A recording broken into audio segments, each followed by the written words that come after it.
Drew Observatory Stargazing Nights live streamed event. This is us every week at our homes, bringing the cosmos to you at your homes. This is what we're doing to address the situation right now with the global lockdown. And this is a way to keep you guys connected. We've had an amazing week. I mean, I can't tell you how happy we are that we've actually had almost an entire week of clear skies with practically no moon. I mean, it's an astronomer's dream. And we've been out every night this week for the whole night, collecting images, studying objects, getting ready to give you a great presentation tonight. And as a result, half of the team is completely burned out, including myself. So if I'm punchy tonight, or if I'm slurring my speech, it's just because I'm really shot. But that's a good thing, because springtime in New England brings clouds. So tonight on the session, we have Derek Schott, one of our astronomers, and myself, Scott McNeil. And our sole moderator tonight is Jessica McNeil. And Jessica is our greeter as well. If you've been out during the summer months, you would have seen Jessica at the greeter station commanding your attention. She is the Stargazing Night supervisor as well. And everyone rues the day, so we all just listen. Now, this is Memorial Day weekend. And tonight would have been the night that we would kick off our annual Summer Stargazing Nights event, which runs from Memorial Day weekend through Labor Day weekend. Our Summer Stargazing Nights event gives us a lot of different types of activities and event materials for you.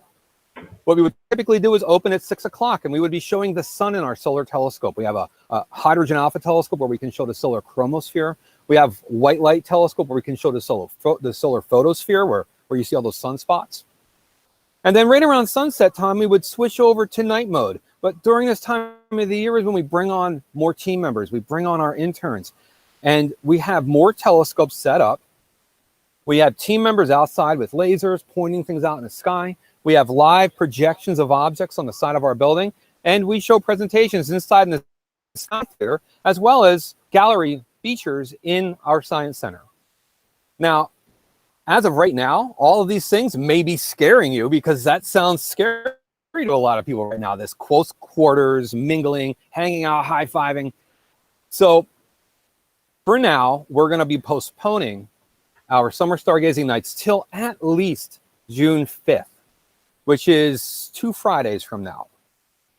Now, hopefully on June 5th, we will have a really great plan to reopen. And it will be, we're going to do a slow reopening. It's not going to be something where we are back to where we were last summer. And we will fill you guys in on that as the night goes by tonight and over next week. And we're also going to post about it on our website, on our social media. So our Facebook is facebook.com/Frosty Drew Observatory. And on our Twitter, which is just at Frosty Drew OBSY. Now, we started something last week. We started taking questions from the general public over the course of the week, where they would write in a question and then we would answer it over our live broadcast sessions. And I encourage all of you guys to do so. And throughout the night, we'll keep repeating this. If you have a question that you would like us to answer over our live broadcast, send it to astronomer@frostydrew.org. And Jessica will be typing that into the chat field. And we'll be able to answer your question live over the Meet.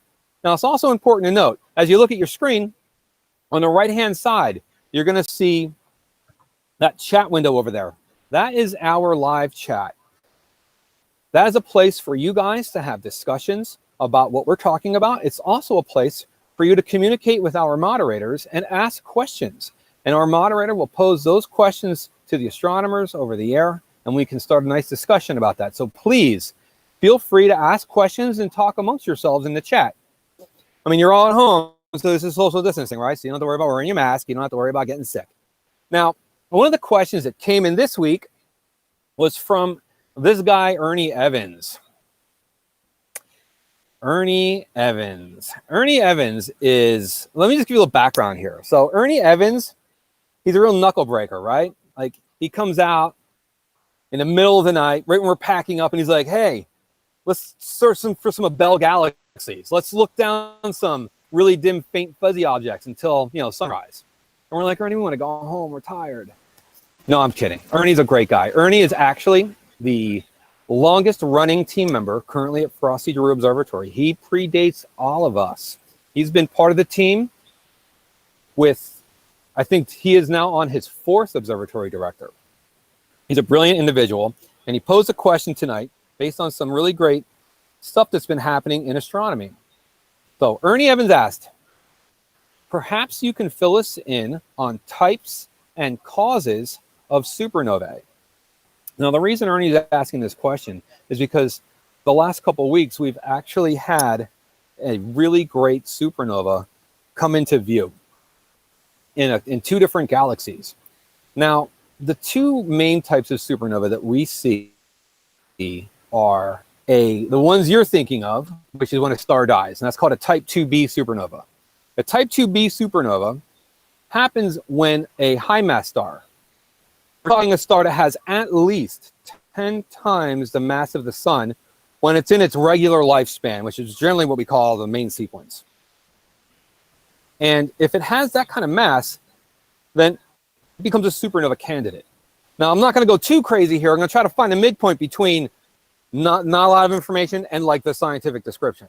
So when only 3% of stars in the Milky Way galaxy, so of all the 200 billion stars in the Milky Way, only 3% actually have enough mass to actually undergo a supernova. So when a star forms, and we've been talking about this the last couple of weeks as we look at a lot of these molecular hydrogen clouds, a lot of these star-forming nebulae, and you get a little dent in space-time, and all that hydrogen gas starts to kind of drop into that dent.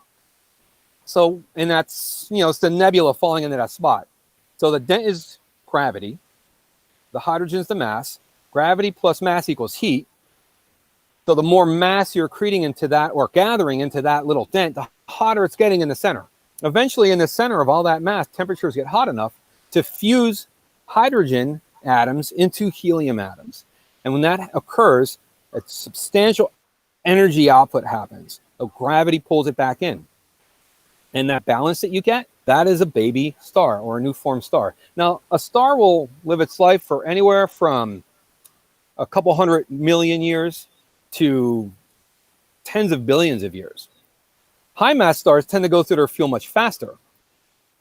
And they usually appear very hot. Now, when a high mass star, or any star for this matter, gets to the point where it runs out and the star becomes very helium heavy, collapse happens. Fusion stops. And the same principle applies, that you're getting all this mass is not getting into a smaller spot. So mass plus gravity equals heat. And in the core of that star, the temperatures are rising. And eventually you reach the point where you get to the temperatures where you can fuse helium to heavier elements like carbon 12, and oxygen 16, and so forth. When this happens, the energy output is substantially greater. And it pushes the outer edges of the star way off the core, like way out. This is called the red giant stage of a star's life. And it's a red giant stage because those outer layers are so far from the core of the star, they start to cool off. And cool stars appear as red. Now, the helium reaction is not as efficient and as stable as that hydrogen reaction was. And you get a lot of stalling where fusion will stop and collapse takes over, and then pockets of hydrogen become available and it shoots back out and pockets of helium. And this is called the shell burning stage. And when this happens, it kind of starts to take the star apart, kind of starts to break up. Now, eventually, when you run out of your helium and your star is carbon heavy, it's oxygen heavy, and you got a lot of other elements that have formed as well from capturing a lot of those little helium-4 atoms, the star starts to collapse. Mass plus gravity, things happening in the core, it's heating up. But at this point, you run into a new problem. Before you can reach the temperatures required to start fusing even heavier elements, you run into something that we call the Paul exclusion principle. And what that means is when any fermion, so in this case, electrons, fermions cannot share the same place at the same time with the same quantum state. Electrons are fermions. So all the electrons in that star start getting uncomfortably close together. You know, lack of social distancing, right? And they start to resist. This is called electron degeneracy pressure. When you get to a point of 1.44 solar masses, if the star is less than 1.44 solar masses, when you get all those electrons, they can't get any closer, they push off really hard. And when they do that, it blows the outer layers of the star right off the core, exposing the core, and then the outer layers of the star are ionized by the ultraviolet radiation coming off that very hot core, but it's not fusing anymore. Now, this is a white dwarf. This is what 97% of the stars in the galaxy will do. But a high mass star doesn't do this. A high mass star is greater than 1.44 solar masses at that point. And those electrons, when they push off and freak out, they fail. So all those electrons smush together, and all of those protons and electrons end up smushing into something we call a neutron. And collapse continues. Now the star is becoming very neutron heavy at this point. And neutron is smaller than protons and electrons, so that collapse continues.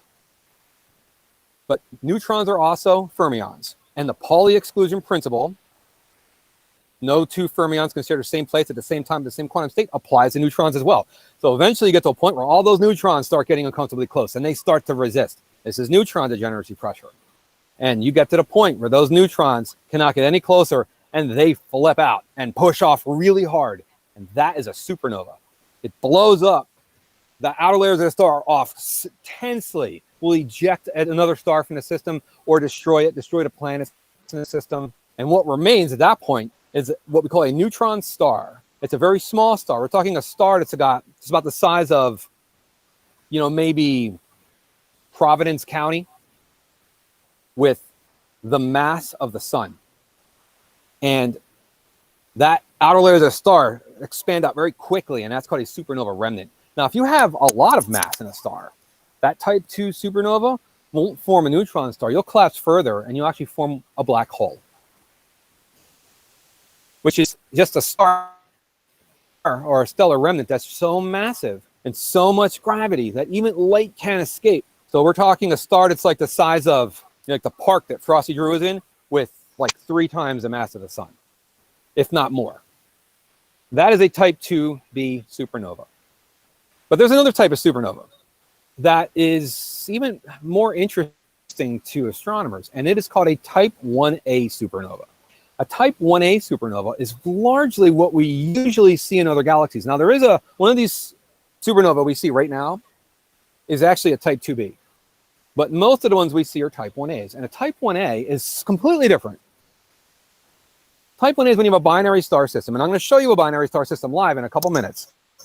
Type 1a, you have a binary system. So 2 stars are gravitationally bound to each other, and they're orbiting around each other, or a common center point of gravity. When one of those stars dies, it's not a high mass star, so it dies like 97% of the stars in the galaxy will, and ends up as a white dwarf. When this occurs, the mass changes in that star a bit because it sheds a lot of that mass in that dying process. And that changes the equilibrium of both the stars. Now, the star that's still alive could get to a position where they cross very closely in their new orbit around that barycenter. And if it's close enough, it crosses a region or a distance that we call the Roche limit, which is a distance where the tidal forces of one star can have a detrimental effect on another star.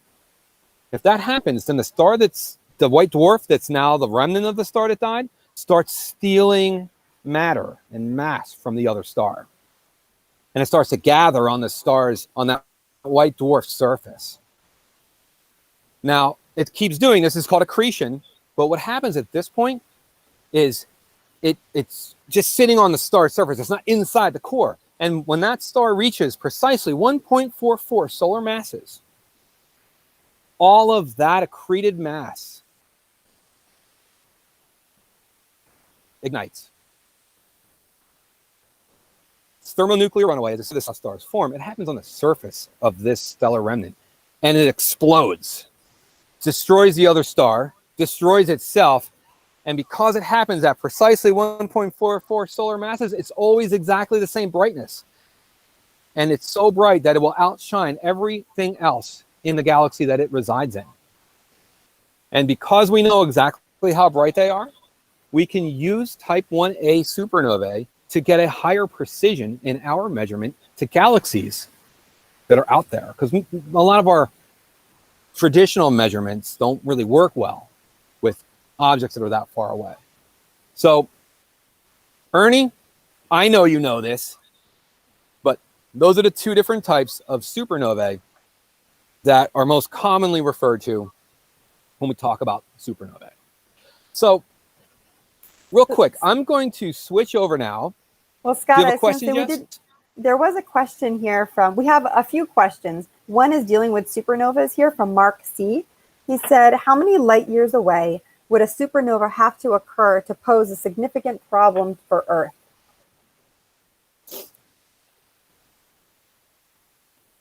So, Mark, that question. So it depends on a couple things. It does depend on the orientation of the star. You know, are we orientated to the poles of the star, or orientated to the equator, or somewhere in between? But generally speaking, any star that ends up as a supernova within, say, 20 light years of us could definitely pose a problem. And the smaller that number gets, the more dangerous it gets. So at this time, the closest supernova candidate that we know of is, and that's about 100 light years distant, and that star is about 10 solar masses. And at 100 light years distant, we're not in danger, but we will get a fabulous light show. Now, what was if that star this again? happened with, say, Sirius, Spica. Okay. So if we end up at, say, Sirius, which is only 8.5 light years away, if that star went supernova, we'd be like, wait, what's that bright light? Bang, and we'd be gone. You know, no life on the surface of the planet anymore. So a couple questions about supernova that I had. Somebody's shooting fireworks, I think. Speaking of explosions, what is the supernova do for us in the whole like evolution of galaxies and solar systems and just the cosmos in general? Do they provide material that we use today, or do they really serve no purpose that we need? They're really awesome things for us to look at. Sweet. No, that's actually a great question, Derek, because that's actually what's happening. These supernovae, they seed the galaxy. So in the core of these stars, you got some pretty heavy elements forming. You know, when you're fusing during the helium fusion stage, you know, you grab you got a piece of helium-4 here, right? And you grab a piece of helium-4 and you fuse it, and you end up with beryllium-8, right? But beryllium-8, I'm not going to talk too much about this because this is kind of geeky. Beryllium-8's not very stable, not just as a chemist, but so it decays just almost instantly. But there's enough of it happening that in that period of time, that beryllium-8 will fuse with another helium-4, and that forms carbon-12, which is stable. And then if that carbon-12 grabs another helium-4, you got oxygen-16. And you go up the line, you get to some pretty heavy elements.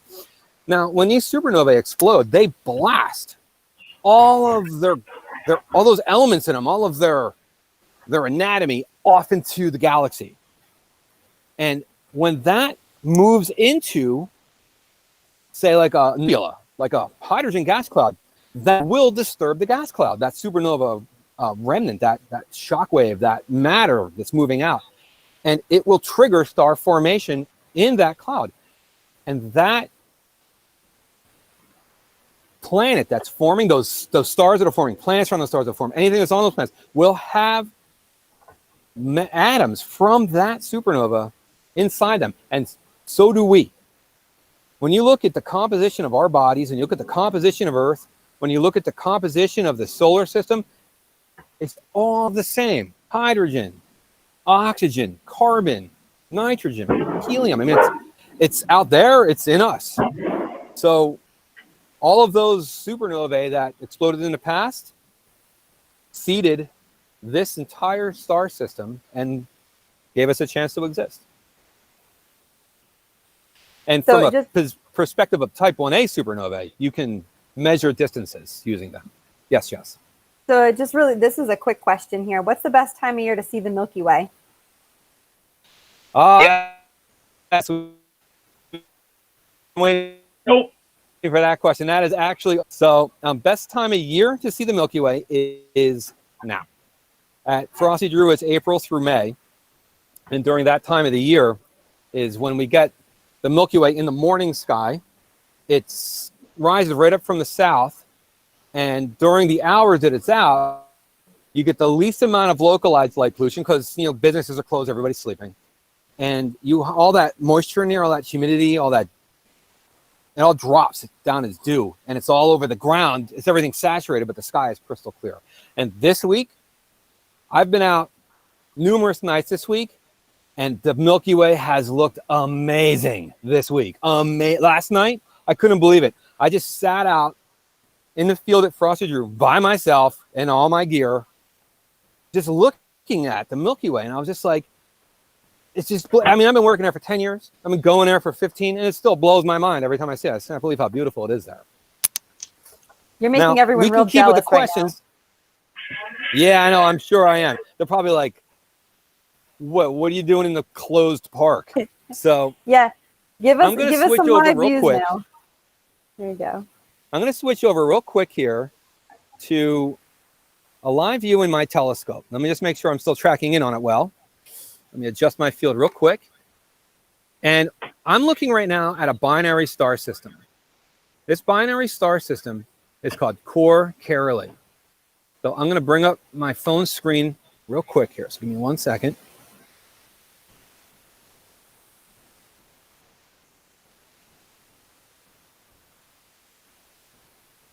Okay.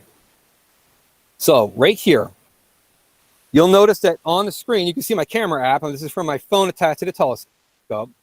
And this is live right now. This star system is called Core Carolee. Core Carolee is a true binary star system. So when you're looking at this star system, you can see that there are clearly two stars that are part of it. Now, if you were to look at this in the sky with your naked eye, and it is naked eye visible, you would only see one star because they're too close together. You're seeing the combined starlight of both. But on this screen within a telescope, you can actually see that there is a lot going on there. Now, we are currently at about maybe 150 times magnification, which is giving us this view. And some things about Core Carolee. So Core Carolee is in the constellation Canis Venatici. It's a constellation that not many people have heard of, but if you follow the arc of the handle of the Big Dipper, right off the end star, it's called Alcade. If you jump off that star and then kind of go a little bit more towards the direction of the arc, that's where Canis Venatici is. Now, this star is 115 light years distant. So real quick, a light year. We throw that term around in astronomy because it's really common and most people brush it off. But think about a light year. 1 light year is a distance it takes light to travel at the speed of light over the course of 1 year. The speed of light is 186,000 miles per second. And 1 light year is equal to roughly 5.9 trillion miles. But more importantly, when you're looking at a star in space, or even things here on Earth, it's just photons that are coming into your eye, and that the photoreceptors on your retina are converting into an energy that your brain can understand. Now, those photons carry the light as it looked when they left the object. Here on Earth, you don't see that delay because it moves so quickly. But when we look into space, we do. So when we say it's 115 light years distant, that means that these photons of light have been traveling for 115 years to get captured by my phone right now. So this view is 115 years in the past. And if you want to see what it looks like tonight, you'll have to wait 115 years. Now, this star is bright. Comparably to the sun, we're talking now, this is the primary star we're talking about here. And you can definitely notice there's a different size in these stars. So the primary star is about 101 times brighter than the sun. And it's about 2.1 times the mass of the sun. Now, you look at this, you get a slight hint of color. And granted, the phone doesn't give you the view as good as your eye would if you're actually looking in the telescope. But you can notice that one of these stars is a little bit more red than the other. And when we see colors in the stars, what we're looking at is the temperature of the stars. So red stars are the cool stars, and blue stars are the hot stars. And when we understand a little bit about their temperatures, then we can get a good idea of the mass of these stars. Red stars, outside of the red giant stage, are not high mass stars because they're too cool. That coolness doesn't have enough mass to get the temperatures up like that. But if you get a blue star, that means that star's got a lot of mass, because you need a substantial amount of mass to be able to get those temperatures up that high. And that affects the lifespan of stars as well. Now, these stars you see on your screen right now, Cor Caroli, it's Cor Caroli A, the brighter one, and Cor Caroli B, the dimmer one. They both form together. They are sibling stars, and they are the same age. But because they have different masses, they will live different lifespans. So, Scott, we had a question from Mark C. about the telescope that you're using. So he wanted to know what telescope you were using and just how you connected it to your phone live, because he thought that was super cool. Okay, so Mark, we have, I'm going to switch over real quick here. I'm going to take the I'm going to stop presenting from my phone, and I'm going to show you some pictures of my actual workstation here, because this is something that we wanted to kind of get into tonight. We wanted to show you guys a little bit of what our stations actually look like here. So here is,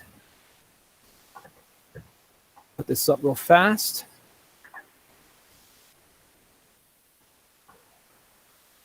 This is what my workstation looks like from home. Now, this is working from home in a scientific capacity. Okay, so this here is my workstation. The telescope that I'm using at this moment is the blue one on the left. That telescope is a Meade Schmidt-Cassegrain telescope, so it's abbreviated SCT. It's 10 inches of aperture, 2,500 millimeters of focal length, and its focal ratio, or the ratio of the aperture to the focal length, is an f10. Now, what I have tonight is I have an eyepiece that is in the telescope, and I have my phone attached to that eyepiece using a little device that you can attach the phone to the telescope with. And that allows me to kind of broadcast from the phone. And I also have a camera over here that I'm going to be putting on in a little bit too, but that will give you much higher resolution views. And here's another image of my workstation right here. So this is during the day. You'll notice here that there's a telescope in the back left as well. That is another telescope that I use. Now, all of these telescopes are interconnected, and I could use my laptop to control every single one of them and do my job and what I need to do from home. Now, my neighbors look in my yard. They're like, what the heck does this guy do for work? What's all this stuff he's got out there? And this is one of my workstations. Now, you'll notice that there's blocks around as well, and I use those cinder blocks to put my laptop on if I have to do something specifically with that telescope that has to connect directly to the laptop instead of through smaller devices. But you'll also notice in these images too that we have things like a Raspberry Pi right in the middle of the screen there. Well That's attached. Raspberry Pi is doing a lot of work for me. So this here is pretty much how I'm showing the view right now on the screen. We have this here is the Meade 10-inch telescope. This has got a camera set into the diagonal on it, and it's imaging away. On this mount over here, this is my Orion mount, I have the Hydrogen Alpha Solar Telescope. And when I took this image, I was doing a live broadcast of the solar chromosphere from this telescope for a class. And then way in the back over here, this is another refractor here that is in its home position in this image, but shortly after I took this image, I had it on the moon showing daytime views of the moon. So my workstation is a mess, and I'm working outside of my woodshed, which you can see on the left in there. And even right now, I'm sure my neighbors are sitting on their porch looking at me thinking, who the heck is this guy talking to in his woodshed?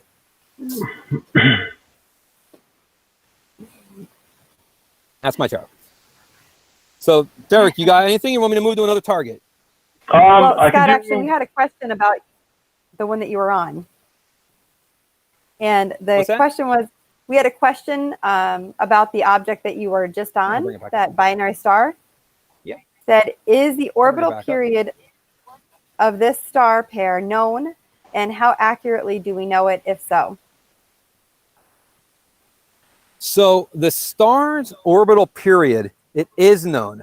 I, at this moment, don't know it offhand. So I can't tell you what it is.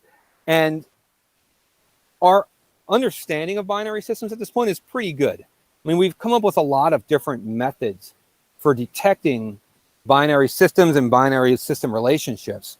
And these allow us to get a really great idea. So one, this system is a visual binary system. You can actually see the stellar components. And a binary system needs pretty much one of three things to be considered true binary. There needs to be evidence that there's a barycenter, that they're interacting. So ways we can check this is, one, we can measure the distance to each star. If they're the same distance, then they're together. Two, we can take a look for any orbital motion. If we can see orbital motion, then they are clearly interacting. And the third measure would be proper motion, which is a star's movement in galaxy. Are these stars moving together, or are they moving in different directions? If they're moving together, there's a good chance they are together.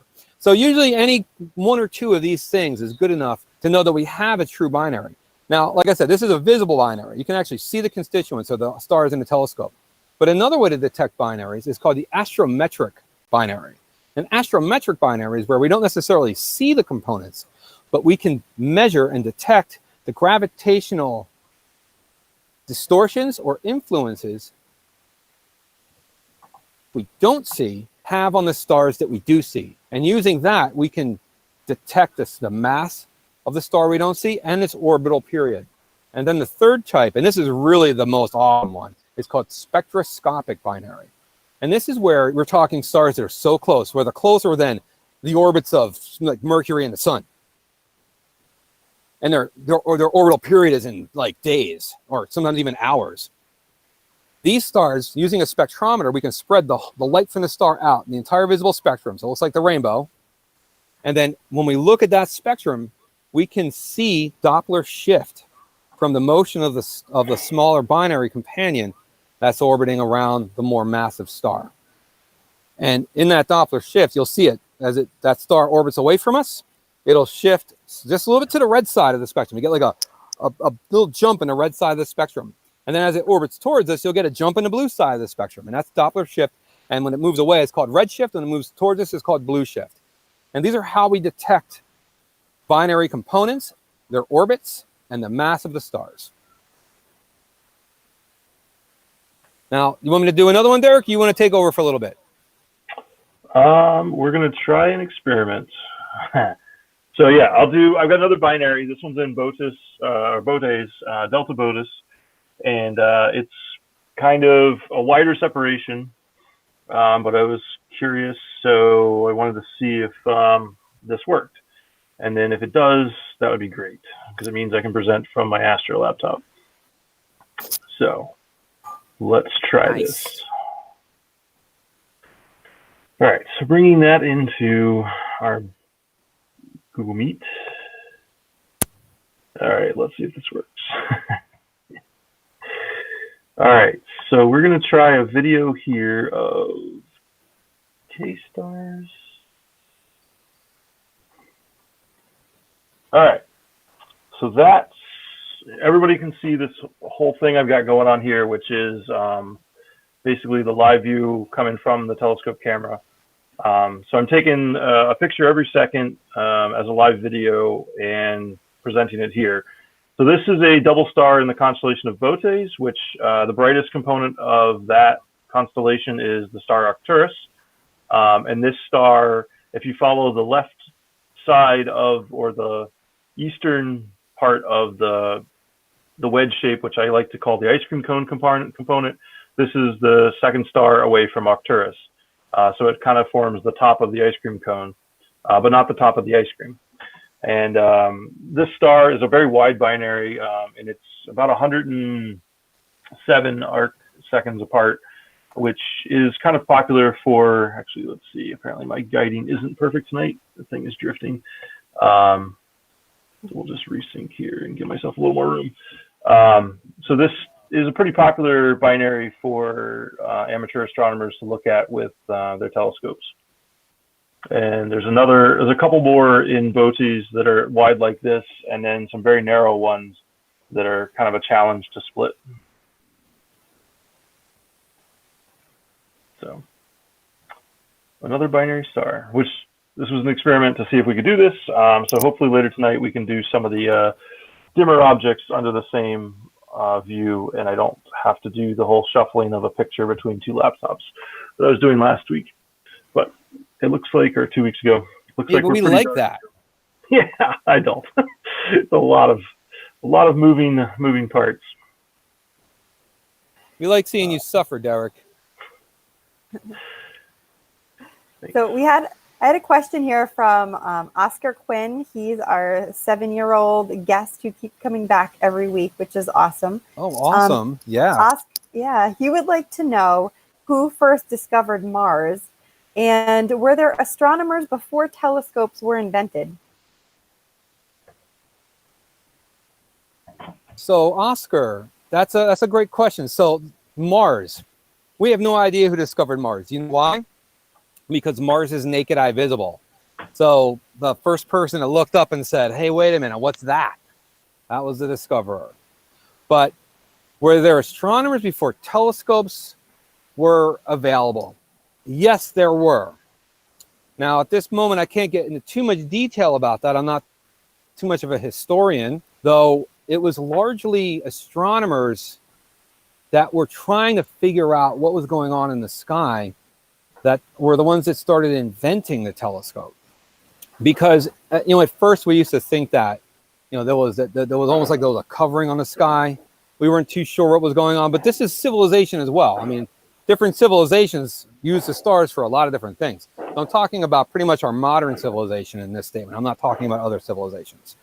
And trying to figure out what's going on out there, it's largely what it came down to too, is trying to disprove a lot of things that we consider to be true. Like one of the things we consider to be true is that we were in the center of the galaxy, that we were in the center of the solar system, and that the sun was the third object from us that orbit around us.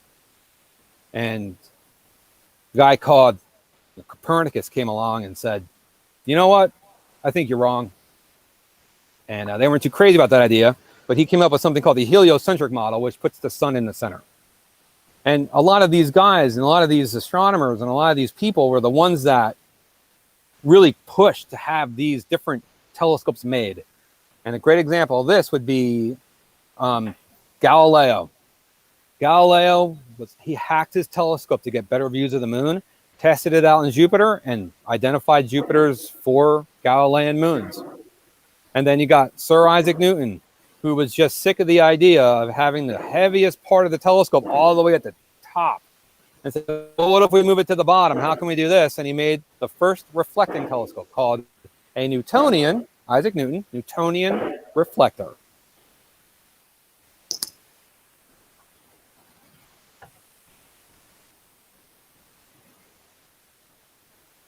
Now, I'm going to try to get another view here for you guys. Just 1 second. See if I can pull this off. All right. So, Derek, you got something? You want me to go? Oh, my telescope just crashed. But I can show you my workspace, and then we can give you a little bit of a break. So when I was showing you my workstation, it looked cool, right? But my workstation, we're talking super makeshift. It's ad hoc. It's working from home. Derek, on the other hand, has an awesome workspace. And I don't know if he'll tell you this, but here's something about it. He built it. All right. So Scott's talking about the observatory I built in my backyard. And let's see if we have a quick picture. Yep. I just have to move some windows around because it has to be on the same. So here is a picture. Let's see if that works. Yes. Look at that. So here we've got a picture of my workspace. So normally I only have one laptop out here, or I can actually run this from inside the house to stay warm, which is nice in the winter, but in the summer it's kind of nice to come out here and be able to look at the sky. I don't have the benefit of working professionally in the astronomy field, so this is where I get to go and hide and do my astronomy when the weather's nice. But this is an RC telescope, and that is similar to, it uses mirrors similar to a Newtonian and kind of like an SCT, but instead of being a parabolic mirror, it's using a hyperbolic mirror, and both mirrors are curved. And then in a Newtonian, you have a parabolic mirror and a flat mirror, and then in an SCT, you have a lens, a parabolic mirror, and I think the secondary is flat in those. I've never taken one apart, so. In a Newtonian? In an SCT. SCT, it's convex. It is convex? Okay. So it has two curved mirrors there. Now I'd have to say that in this image here, my favorite part is Derek's box of diapers. Oh, yes. That's because that's the dedication. Yes. Derek he doesn't have time for the bathroom. He doesn't have time for that nonsense. No, I have, I got the small kid thing going on.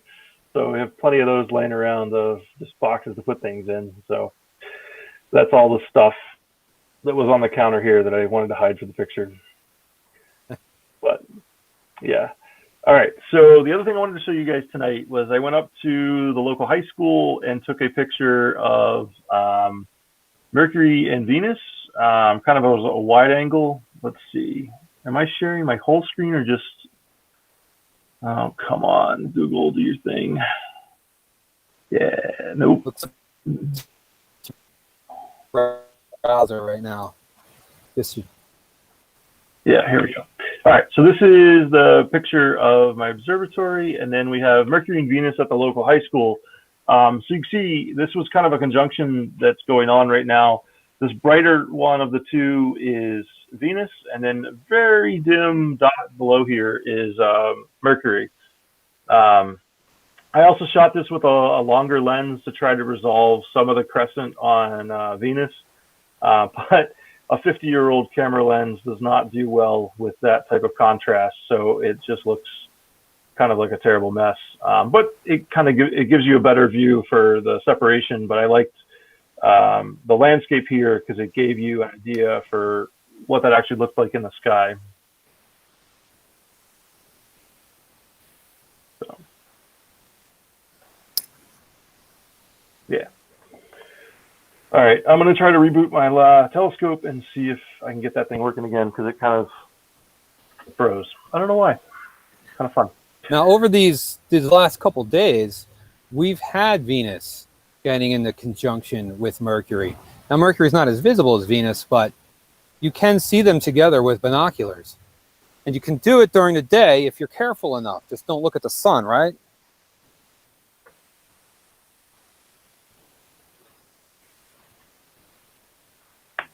I love your image here because, see, Derek sent me some of these pictures this week, and he was like, calibration junk mail. And I didn't see the picture at first. I just saw the text, and I was like, what? And I saw the picture, and I was like, that makes sense. That's awesome. So that's how we do it sometimes in the field when you forget pieces to your tripod. You find a local rock that's got about the right angle on it, and you shim it with a piece of junk mail from the car. But it works. So, all right. I'm going to stop sharing. Scott can jump back in. So at the moment, I have another binary star in the telescope. Now, you're probably wondering, why are we just looking at binary stars? Why don't we start looking at some other crazy good stuff? But it's not fully sunset yet out here. And it's not fully night. We're still in twilight. And with that happening, it makes it a little harder to see the dimmer objects. So we're going to show binaries in the meantime. Now, what we have right here, this object is called Mizar. Now, Mizar is a very unique star system. Number one, it is a true binary, but it's not a binary in the way you're thinking of. So when we talk about binary systems, small binary systems have the same thing going on. There's not really a baseline, so to speak, aside from there being multiple stars in the system. And in the Mizar system, what we can see with the naked eye, you have Mizar and Alcor. These are two stars that are gravitationally bound to each other from our point of view, naked eye. So it's a naked eye visible binary. You can see this in the constellation Ursa Major or the Big Dipper. It's the second star in from the end of the handle. And when you look at it with the naked eye, you see two stars faintly close to each other. When we put the telescope on the brighter star, Mizar, this is what we see, that Mizar actually is two stars in itself. But if you put the magnification up high enough, you can actually see that Mizar, each of the stars in the Mizar system that you see on the screen right now are actually two stars in themselves. And the Alcor system is actually a spectroscopic binary.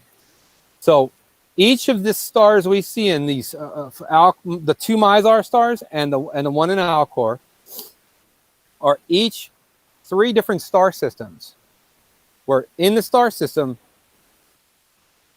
each star system is comprised of two stars that are gravitationally bound to each other and orbiting around each other. And then all three star systems are gravitationally bound to each other and orbiting around a common center point of gravity. We call this a triple double. And Mizar is just one of the components of this system. Now, I'm not going to be able, with a 10-inch telescope, to get my magnification high enough to actually be able to show you all four stars in Mizar. And I don't even know if I could do it with my phone. And we're not doing spectrometry tonight, so we're not going to be seeing, or spectroscopy, so we're definitely not going to be seeing any of the motion of the Alcor companion or the secondary star. But this is a really great, so Mizar's got a nice history too. I mean, it's naked eye visible. It's probably one of the most observed binaries in the night sky, though it's definitely not the most photographed. Most photographed will be Albireo that Derek showed last week. That's a good one. Now, me personally, I love binary stars. There's something about binary stars that you miss out on when you just look up at the sky. And what it is all these stars in the sky, they would appear as just white to you, is a lie. These stars are very colorful. But what you're seeing is just extremely bright pinpoints on a black background. So you interpret it as just white on black. But if you were able to have something close enough that was a different color to compare the two, you would start seeing those colors. With binary stars, that happens. When you get two stars that are together that are substantially different masses, their temperatures are very different and you get different colors. And the contrast becomes very visible. But sometimes this happens naked eye. So all you need is a conjunction, something like Mars, for example. So Mars follows the ecliptic across the sky, which is the path the sun takes across the sky. So you notice that the view's jumping is because I just bonked the telescope. I'm very animated.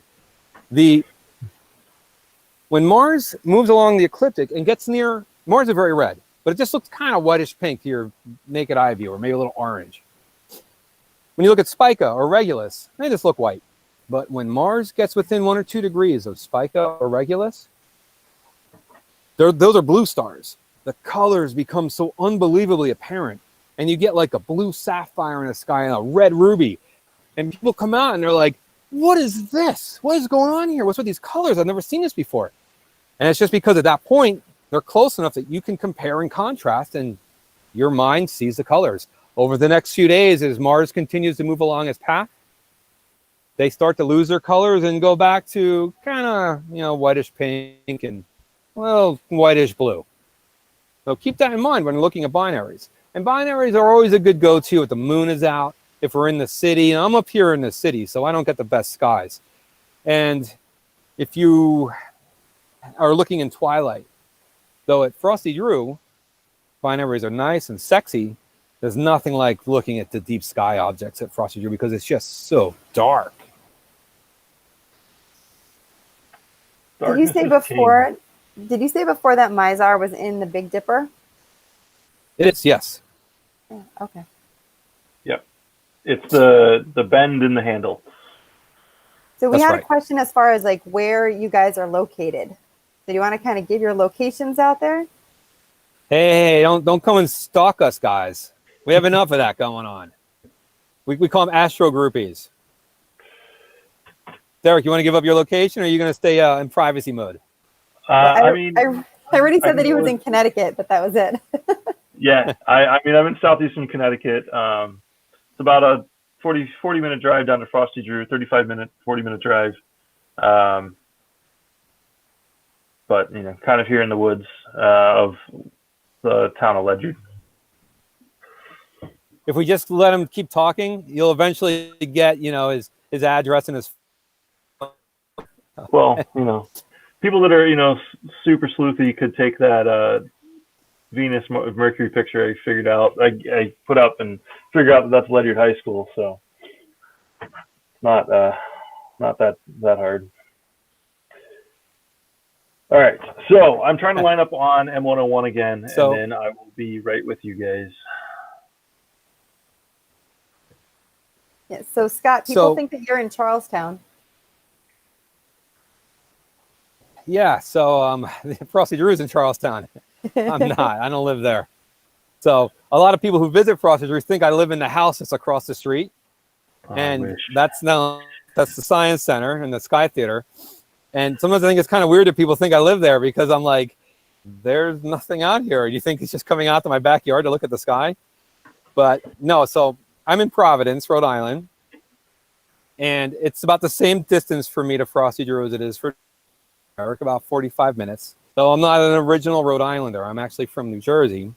So drives like that are not all that uncommon.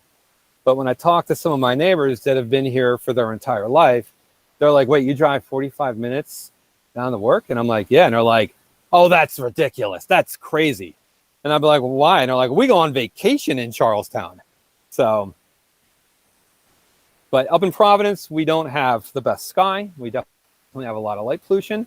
Though at times it drops down low. And real quick, I'm going to make a mention that I don't know if you guys remember when Hurricane Irene came through the state, probably about maybe 6 years ago, I think, 7 years ago. And it kind of wiped out almost all the power in the state. And this was before everybody got on that generator craziness. This might be why people got on that generator craziness. And it was so dark in Providence that you could actually see the Milky Way in Providence. And I kind of went out in my cul-de-sac. It was a little too windy for my telescope, but I just brought out my little reclining lawn chase lounge and got my binoculars and started looking at the sky. And the neighbors were like, hey, who's out there? And I'm like, is it safe? I'm like, safe from what? From like wolves or, tigers? And the next day, talking to some of the Providence police about the view, they told me that they had hundreds of calls that night with people calling 911 on the Milky Way. That's crazy. So I'll turn it over to you, Derek. You good? Yeah, I'm going to be rambling for a bit. Still trying to find M101 again. I don't know. I mean, I could show. Let me do this. It might be too dim. It might be too dim. I have. You want me to show Venus real quick? Yeah, do the Venus piece. Oh, what the heck? Okay, so for those who have been tuning in, you've been seeing me showing Venus every time we're on. Now, during the day, I've been doing work with Venus. So one of the things I've been doing is every day I collect video of Venus and then I composite an image out of that video. And what I'm doing is I'm cataloging the waning stages of Venus's phase. It's in a waning crescent phase right now. This image was from yesterday afternoon. And I'm also cataloging how much larger Venus gets with every day, because it's closer to us. Now, in this view here, you're looking at Venus at a 6% waning crescent. I mean, look at that crescent. That is super thin. That's like sharp. Like, that's amazingly thin. And as this is happening because when we look at Venus, we look towards the sun. Most of the objects we look at are further away from the sun than we are, but not Venus. Venus is in between us and the sun, and it orbits around the sun, so it's not always directly in line with the sun from our point of view. And when we look at Venus, when it's on the sides of the sun, we see part of the side of Venus that's in sunlight, or the daytime side of Venus, and we see a part of Venus that's in night, that's outside of the sunlight, or the opposite side of Venus from that's in sunlight. And that's the night side. Now there's nothing to illuminate the night side, so it just is dark. We don't see it. And as Venus continues in its orbit around the sun, it moves into a position where it starts getting in between us and the sun. And as that happens, less and less of the side facing the sun is in view to us, and more of the night side is in view. And that's why we see this really super thin crescent like this. Now, eventually, Venus does arrive in between us and the sun. This is called inferior conjunction. And that will happen on June 3rd. Now, I'm going to try to capture Venus as close as I can get, but it starts getting very dangerous because it starts getting very close to the sun. Now, this image here, and I'll show you real quick what this image turned into. After I was done capturing this data set, I was able to put it together into this image. Now, you'll notice the video is in black and white, but the actual image is in color. Now, this is the final result of that image that we captured that day. And you'll notice in here that Venus is got some colors in here. You got a little bit of blues, you got a little bit of almost like violets. And the way I'm capturing it is I'm using the infrared wavelengths as the red color, or the red channel, so to speak, because it's an RGB image. And I'm capturing green data with using a green filter. And then for the blue data, or the blue channel, I'm using an ultraviolet filter. And what this allows me to do, it allows me to get detail in that extensive cloud cover that's on Venus. We call it the cloud deck. I mean, Venus is under clouds all the time. I mean, it's a runaway greenhouse. It's a terrible place. And anything you see in this image that's blue or violet, those are features in Venus's cloud deck. Now, as Venus is getting thinner and thinner, it becomes harder to actually notice the clouds on it because we're just looking at that little tiny bit of the side of Venus. Now, I'm going to show you another image here real fast too, because like I said, we're cataloging the Venus's changes in phases, but I'm also cataloging Venus's what we call angular size and how much bigger it appears in the sky due to it getting closer to us. Now, this isn't all the images. This is just a quick digest of probably about every 5 to 10 days. And when I'm done, I'll release the full image. But here you go. Now, this includes today's image as well. And starting on the left at April 6th, that's when Venus first entered its waning crescent stage. And look how small it is. Now, it's important to note here that I'm using the exact same camera, the exact same filters, the exact same telescope, and the exact same configuration in what we call the optical train or the imaging train, which is all the spacers and all the different devices that are attached. I'm using the exact same, so everything exactly the same. So when you see these changes in size, that's not because I'm zooming in. That's actually how much bigger Venus has gotten in the sky over that period of a month and a half. And that's pretty astounding to think about. When I first started doing this, Venus just looked like a star in my finder scope, which is 10 times magnification. It's what I use to center the telescope on it. Today, and this past week, when I look through the finder scope, I can see the crescent phase through the finder scope at 10 times magnification. So that means if you have binoculars, like 10 by 50 binoculars, if you know where to look, you can go out and look at Venus in them and you'll see Venus's crescent. So, and I encourage you to try to do so. Just don't look at the sun with them. Don't look at the sun at all, ever, unless you have safe protection. That actually leads into a question that Joanne asked. She said, how do you find Venus and Mercury during the day? So that's a good question. So it's difficult. Now, Venus is naked eye visible during the day, surprisingly quite naked eye visible. Venus is the third brightest object in Earth's sky. The only things that are brighter naturally are the sun and the moon. But finding them just by looking up is not all that easy because it's not because it's too dim. Because you're focusing on where you think the atmosphere is, and you're not focused right. So Venus is just blurred out from your view. What you can do is you can use an astronomy app, something like Sky Safari or Sky Guide or Stellarium on your phone, and then hold it up to the sky. Zoom in on your screen so you're getting pretty good precision, and put it right on Venus. And right when you have it on Venus, look over the top of your phone, kind of like you're sighting down it or using it to aim. And you'll notice in the sky a little tiny white dot sitting right there. And that's Venus. Pretty much how it goes is once you see it, look at it for about a minute. Just observe it and get that kind of that touch memory in your eyes, that focus memory. And then when you look away and look back up, you'll keep noticing that it's there. And at that point, you can get your binoculars out and take a look. Mercury, on the other hand, you're not going to see it not during the daytime. But it's so close to Venus right now that if you use your binoculars, you'll probably be able to find Mercury in the vicinity of Venus. So with binoculars, you are not going to see Mercury's phase, which is currently in a gibbous phase. Yeah, my 10 by 50 binoculars last night when I was doing the quick photo shoot with Mercury and Venus at sunset, it was definitely within the field of view of a 10 by 50 pair of binoculars. It was even within the same field of view of a 20 magnification pair of binoculars. So they're quite close together right now. Nice. All right, let's see if I crash. You good to go, Derek? Let's see if we crash again. You crashed again? Let's see if we do. Nice. Yeah, I'm good to go. So we're going to be looking at Awesome. M5 live.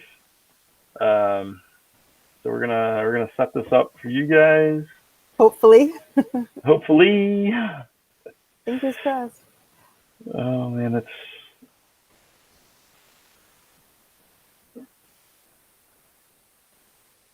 all right. We're not gonna do a video, but we will do preview pictures. It's pretty much live. All right. So let me get the thing. Scott, you're still presenting. I will relinquish. I didn't want to give it up. I didn't know. I don't know if I can override from you. I think you can. I'm not sure. Okay. I might have locked it down so you can't. All right, let's try this again. All right, so back to this. So what we have here is a fairly high gain image, so it's pretty grainy, but you can start to see this cluster down here in the bottom left of this image.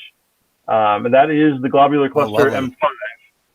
And that is one of the larger globular clusters. It's about halfway between the constellation of Botes and maybe Leo? What's over there? I'm trying to remember. Here we go. Nope, my computer is not happy with me. So I was trying to bring up the view to show you guys that. Oh, that's my auto guider. Yeah. All right, so that's the picture of M5. And then if we go back over here to the app that I'm using for driving the telescope, you can see that this is the constellation Botes. This is Como, I never pronounce it right, but Como Berenices. All right, here we'll turn on names. Como Berenices. Berenices. One of those things, you see them written down and you never really think about how to pronounce them. But it's about halfway between those two. And, you know, it's a pretty easy object to see with binoculars. It's a great object to see with a telescope. When you look with your eye, it's a different experience than with the camera because your eye has a much better dynamic range than any camera on a telescope will ever have. So that's what we've got there. Let's see if we can go over and find another object to take a peek at, and then kind of see if there's any questions that come in about those. We've talked about globular clusters a lot in the last week or so, or 2 weeks. So I don't know if we have any questions there. Earlier, I was talking about a double star in the constellation of Botes. It's this star here. this corner. And that's kind of going over to Hercules, which, nope, it's getting cloudy here, so I probably won't be able to see that one too much longer. So got that in just in the nick of time. And then another spot that we've been showing a lot of images from is this area right behind Leo. There's the Virgo galaxy cluster is in here. That was pretty popular the other night when we were doing pictures towards the end of the session. So, I don't know.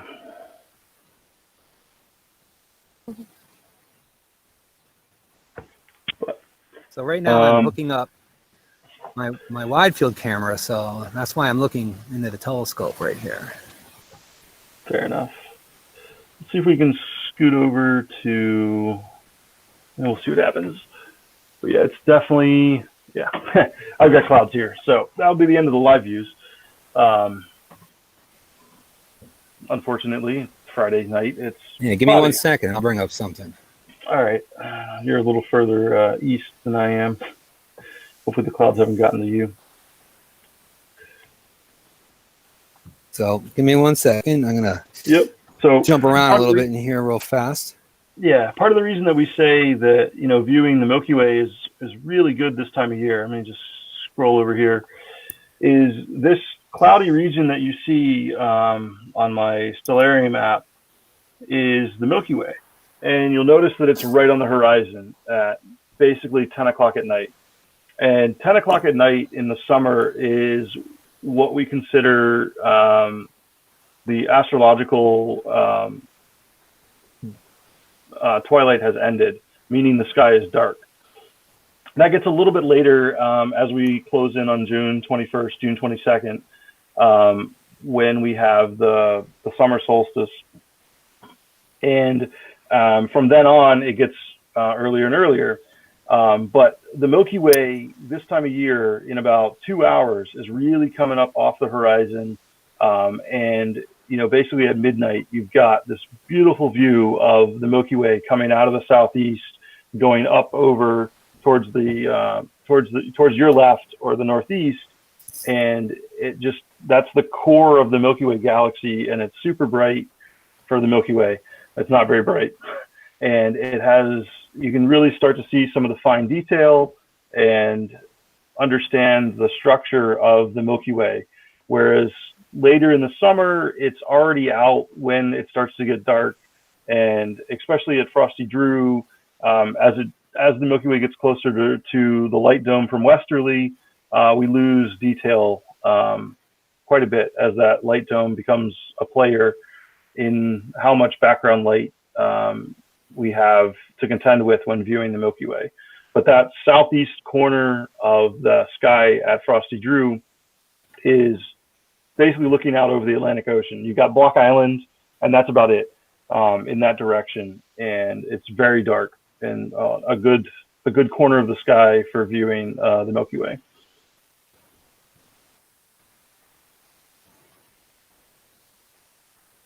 A question that Tim Myers had, and you can kind of both just like think about this as you're doing other things, but he said, what is the best innovation to come along in your lifetimes to help with astronomy?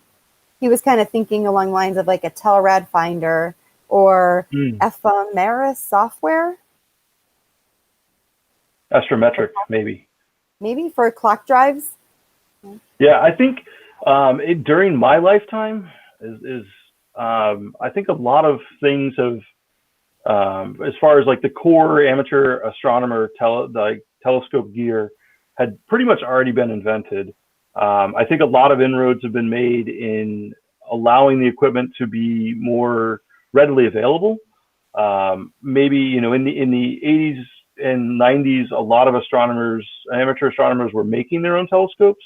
So you had a lot of classes about how to do mirror grinding, how to build a telescope. And that kind of isn't true anymore. There's a large group of people that still, you know, enjoy building their own telescopes. But you can basically readily find fairly good optics on the market today that are in, you know, the 8, 10, 12-inch class of telescopes that you can do a lot of good astronomy with. That, you know, if you had tried to do that 20 to 30 years ago, it would have cost just a lot of money, and it really wouldn't have been readily available to, you know, the average astronomer. I think one of the things that I really enjoy that is kind of getting into the astrophotography domain is that market space has really opened up in the last 10 years, and, you know, the equipment has gotten a lot cheaper, and it has become more readily available to be able to participate and do that type of work and just enjoy the hobby and be able to share the results of that hobby with the, you know, the general public and friends and family and all that kind of stuff. But clock drives have been around for a long time. Electronic clock drives have been around a little bit less, but they've certainly been around quite a while. There's also, you know, the German equatorial mount is probably the one that most people use in astrophotography. I'd say the fork mount is probably something that a lot of people will see when they do just amateur astronomy and they're going for visual. A lot of Meade telescopes are kind of in that fork mount or half fork mount design space. And then you have a few telescopes that are kind of a classic alt-az, which is more kind of a smaller fork mount, really. But I don't know if that really answers the question or not, but kind of my take on the subject of how the astronomy hobby and the amateur space has evolved during my lifetime. I started doing this, I should say, in about, I guess, 1998 was probably when I got my first, what am I called, real telescope, which was a 4.5-inch reflector, and I got that from the local flea market. Somebody was selling it for, you know, what I thought was cheap at the time, which was, you know, something I could afford on my grass cutting money. So had a lot of fun with that telescope. Dropped it a few times, took it apart, learned how it worked. And I mean, so to answer that together once or twice. question, from my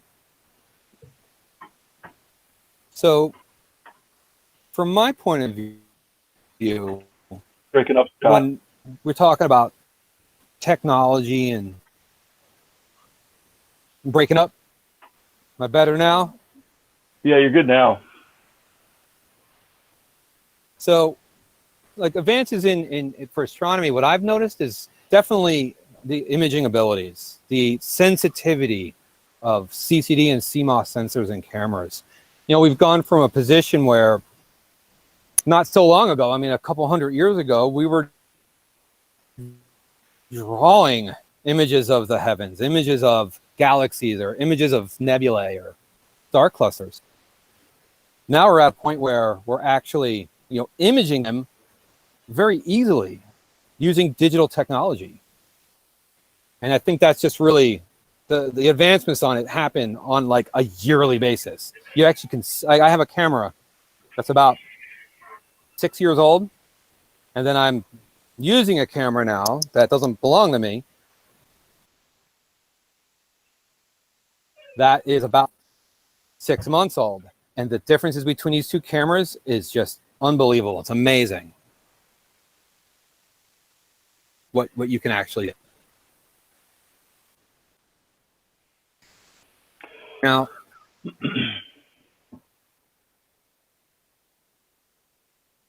You trying to share again? I could show some images here, unless you're still going, Derek. The sky's kind of opened up. Let me see if I can line up on show some. M13, yeah, M15, and then we'll see if that works. If not, I'll just go back to doing some library photos. Yeah. Okay.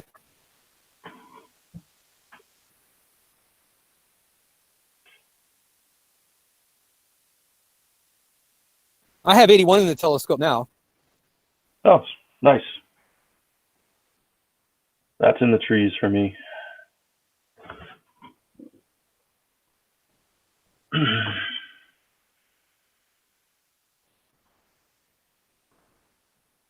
want me to put it up or? Yeah, go ahead. All right. It's going to take a minute for my telescope. So here we go. So at this moment, I have a live view of a galaxy. This galaxy is called Messier 81, also known as Bode's galaxy. Now, this galaxy is it's pretty close to us. This is one of the closer galaxies to us. This galaxy is in a group of galaxies called the Messier 81 group.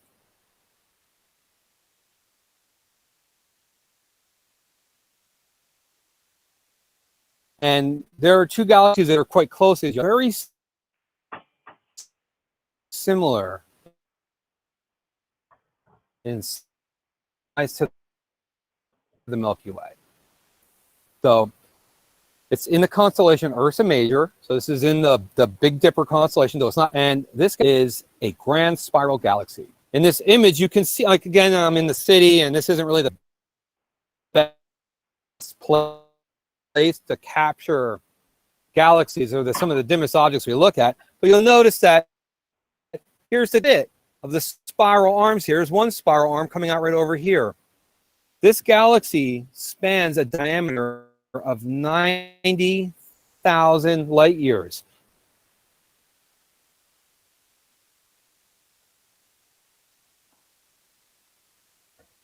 So what that means is that for light to get from here all the way over to here takes 90,000 years.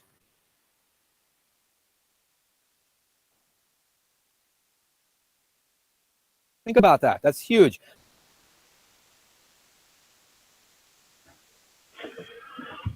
This galaxy is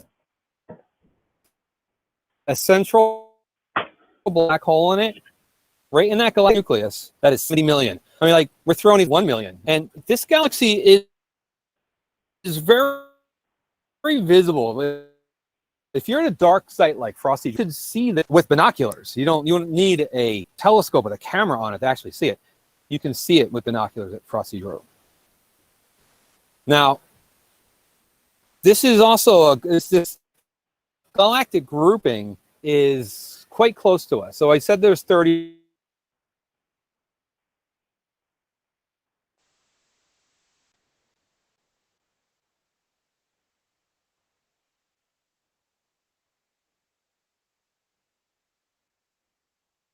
Before getting this.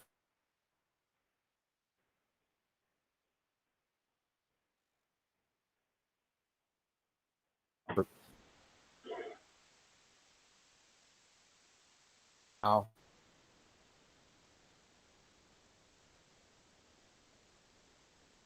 but the light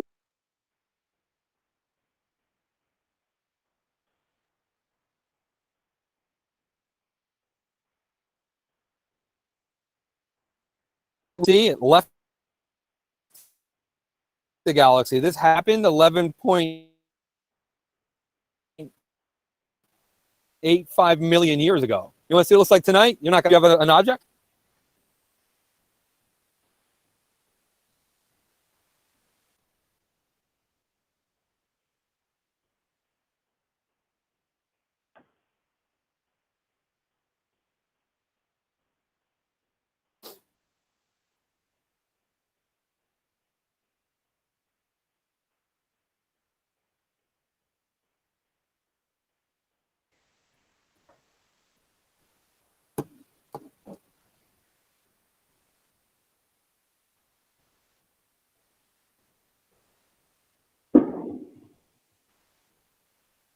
Derek, do we have you? Yeah, I'm still here. I think I was having some local difficulties because of some network issue that I self-inflicted by transferring a large file, but I think Scott's having some issues as well. Yeah. All right. I identified my issue, and I believe at the moment I may have fixed it. Well, Am you I sound a coming through a lot little bit better, better? right? Yeah, you sound a lot better right now. Am I still presenting? Yeah. Yes. Okay. So did you guys get anything that I said about the galaxy? Just the words really big, and can you believe that, or Okay. something? Yeah, that pretty much sums it up, right? Really So, big. Yep. I'm just going to say real quick, Linux is awesome, but Linux seems to have a problem figuring out which network to use, and it always goes for the weakest Wi-Fi network available. So though I have a Wi-Fi network that I've created out here, in my woodshed, but it's deciding to connect to the Wi-Fi that's all the way back over in the house because it just wants to. So I'm going to leave my laptop out tonight overnight in the rain, and we'll see if it learns this lesson, right? So the galaxy we're seeing here, this is Messier 81. This is 11.85 million light years distant. It's part of a group of galaxies called the Messier 81 group, which is comprised of 34 individual galaxies. This group is one of the closest galactic groups to us. The galaxy we're looking at is a spiral galaxy. You can see the galactic nucleus right here, and you can just barely see the spiral arms coming off of it over here, and there's another one up here. Now, it's a grand spiral galaxy. It spans about 90 million light years in diameter, 90,000 light years in diameter, which is about 10,000 light years smaller than the Milky Way. What that means is that from here to here, it takes 90,000 years for the light to make that travel. There is a black hole in the center of this galaxy. We pretty much consider most galaxies, or all galaxies, to have or organized galaxies to have a central black hole. In the case of Messier 81, the black hole is 70 million times the mass of the sun. And as I was saying to my laptop that's going to get punished tonight, is that the 11.8 million light years, I mean, that's close to us, but it's still far enough away that though we're seeing this now online, I'm seeing it now right here, but what we're seeing happened 11.8 million years ago. That light left this object before humans existed on Earth. That's how long it took for that light to get here. And that's how old your view is right now.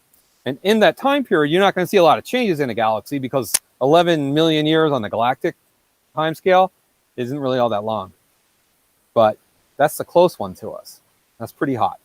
Now, this is part of a group of galaxies, and I will move to the next galaxy after Derek shows you a few things from his setup if he's not under clouds yet. Clouds. So we're going to go with an image I took earlier in the week.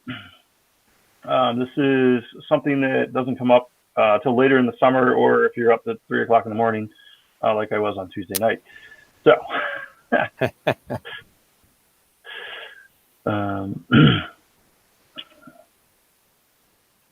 let's see. Of course. All right, bear with me. Chrome can't open a TIFF file, but we can make it not a TIFF file real quick. File. We've been doing this for a month now, but this is still all learning experience. We never know what we're going to run into, and it's been so cloudy that we actually haven't had many chances to actually do live broadcasting. So you guys all are our beta testers, and look at it this way. This is also the time of the year, well, up until this weekend, that we beta tested Frosty Drew. You're in the safety of your home. Sometimes at Frosty Drew, you might get electrocuted trying out something new that we're testing. So be glad that you're not having that happen tonight, right? No astronomers were harmed in the making of this. Not yet. Laptops, maybe. Well, while you're getting ready there too, Tim Myers had a question. He's saying, back to supernovas, is there an expected frequency of occurrence in the Milky Way galaxy? Is there a what? An expected frequency of occurrences of supernovas that happen in the Milky Way galaxy. Tim, yes, there is. I don't know the frequency offhand, though I do know that we are very overdue a supernova in the Milky Way. And so we're talking about supernovas earlier. We're talking about these supernovas in other galaxies. They're called extragalactic supernovae.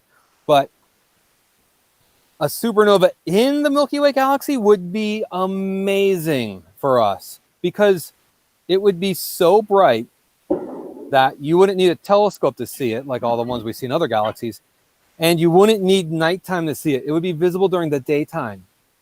and it would last a while. You would get that really crazy bright glow for a couple months, and then you would have a residual glow in that spot for a couple of years. So, I mean, I would love to see a supernova in this galaxy in my lifetime. And I always warn, whenever we're looking at the winter sky, the star Betelgeuse is a very likely supernova candidate. We might see it in our lifetime. I warn the room that if that star goes supernova tonight, there will be much swearing from the platform. Celebratory swearing. All right, so to jump in, I took a series of images of Messier 27, which is the Dumbbell Nebula, and this is in the asterism of the Summer Triangle, kind of on the eastern edge, about halfway between Altair and Deneb. So this is a planetary nebula, and this is also within kind of the realm of the Milky Way arm that we see as the Milky Way in the night sky and wide field images. So a planetary nebula is the result kind of the end of a star's life. In this case, it sloughs off a lot of material, and then that material forms this planetary nebula. So this one is also sometimes called the apple core nebula. This image probably more looks like an apple core than a dumbbell. I think in some smaller telescopes or under brighter skies, you really only see the ends of the object, or this end and this end, and you kind of don't see the middle. So it's kind of interpreted as a dumbbell. Versus right here, we can kind of see it looks like, somebody took a bite out of the side of the apple, somebody took a bite out of the side of the apple, looks like an apple core. Under some other imaging strategies, there's actually there's more nebula here, but it's really only visible in the infrared spectrum. This image is just a white light monochrome image that was taken broadband, and doesn't have any filtering for any of the hydrogen gases or molecular gases that we sometimes use in astronomy to figure out what types of interactions are ongoing within the objects that we're looking at. I mean, this is stellar demise that we're looking at here. Yep. I mean, this is a taste of things to come. This is how the sun's going to go. Yeah. Yeah, this is basically kind of the sun the star that formed this planetary nebula is very similar to what our sun is, and this kind of is a window to what is going to happen to our solar system when our sun dies in about 4 billion years. But it'll go into a red giant stage before that, and Earth will become the first planet. So we have a lot to look forward to. So you're saying we don't really have to worry about it? Well, no. I don't know about you guys. I will. Yeah. I think that's the one thing that's crazy to me is the sun's going to grow in size and swallow up Mercury and Venus, and Earth will be planet number 1 for a little while until it gets cooked. I know. We'll be sitting just outside the sun's photosphere. Yep. It's a good beach day. If you want, I have Messier 82 up right now. Yeah, 82 is a good one because that's the companion to what you just showed. I don't know. My telescope was not behaving tonight, so. That's fine. So this is a live view right now from my telescope. And what we're looking at is the other galaxy that is part of that group of galaxies that we were just looking at, Bode's group. Now, in this image here, you can see it much easier than you were able to see Messier 81. This galaxy is called Messier 82. And right in the center of your screen, you got that, looks kind of like a diagonal little slant or a blur with that red center. This is what we call a starburst galaxy. Messier 82 is also on edge from our point of view. So when you think about a galaxy, if you can, like we were looking at Messier 81 earlier, we can see the galactic nucleus, we can see the spirals. We're looking at it from, for the sake of this discussion, the top down or the bottom up. But if you flip that on its side, what you pretty much see is just a long, thin line with a bulge in the middle. And that's pretty much what we're seeing right here in this view of Messier 82. But the reason why Messier 82 looks so messy is because this galaxy has been perturbed or disturbed by the gravitational forces of Messier 81. These galaxies are close enough to each other that Messier 81 is disturbing this galaxy, and as a result, it's mixing everything up inside of it. And that triggers an extensively big increase in star formation. And that gives it the term starburst galaxy. Now, when you look at the plane here, you can see the galactic plane right across, right here. And this galactic plane, you'll notice that you got this dark line right in the center here. And what you're looking at is what we call a dust lane. And this is cold hydrogen gas that sits along some of the spirals in this galaxy that block our view of that region of the galaxy. And this red area you see over here, this is an intense amount of star formation that is creating a lot of ionization of the hydrogen atoms in that region.